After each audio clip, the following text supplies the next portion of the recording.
Hi, this is Rob Dameron, and I'm here today to talk to you about how to write a paper properly. This segment is called Paper Construction.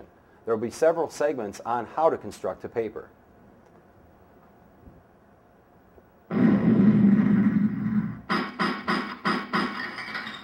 All right, now that I have your attention on how to write a paper, we want to start off with the introduction.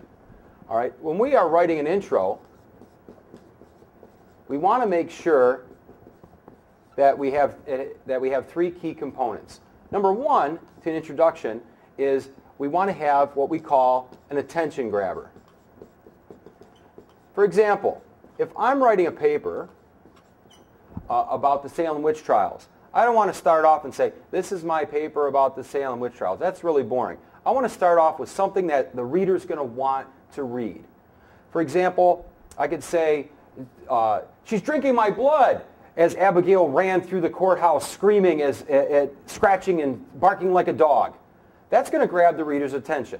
And that's how we want to make sure we start out our papers, with some type of information that is going to want the person to read it. That's why we have teasers on TV for movies. They show you the clips, and a lot of people complain it's only the good parts of the movie. But again, it gets you to buy the ticket. Well, we want people to buy a ticket. We want them to sit down and read our work.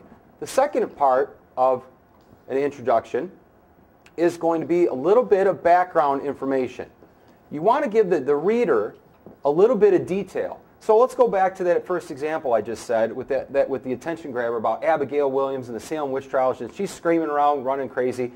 Then we might want to start off the next sentence with a little bit of information about the Puritans, who they were, just a sentence or two. So we want to have one sentence is going to be my attention grabber. We'll use AG as my attention grabber. And then we want to have 1 to 2 sentences of background. So I just introduced the topic with the attention grabber, that this is probably about the Salem witch trials. Give a little bit of background about who they were, what was the Salem witch trials, just a sentence or two. The Salem witch trial occurred in Salem, Massachusetts in 1692. The Puritans were a very deeply religious people. All right, I have my background. The third part of an intro is going to be the thesis statement. This is the most important part of the paper. This is the nuts and bolts of what the paper is about. A good thesis statement for this paper is going to depend on the actual topic. So for example, the teacher says, your teacher tells you, I would like you to write a paper about the Salem witch trials, and I'd like you to focus on scapegoating and compare that to scapegoating in America. Simple topic. So I start off with my attention grabber, Abigail screaming. I give a little bit of background information. Then I have to look at the topic itself and then write my thesis. So the teacher said they wanted to know about the Salem witch trials. She said that she wanted to know about scapegoating, and also wanted to know about it compared to today's society. All I need to do now is take the three main components of the topic, Salem witch trials, scapegoating, and comparing it to today's society, and put these three in a sentence, and that's going to become my thesis statement.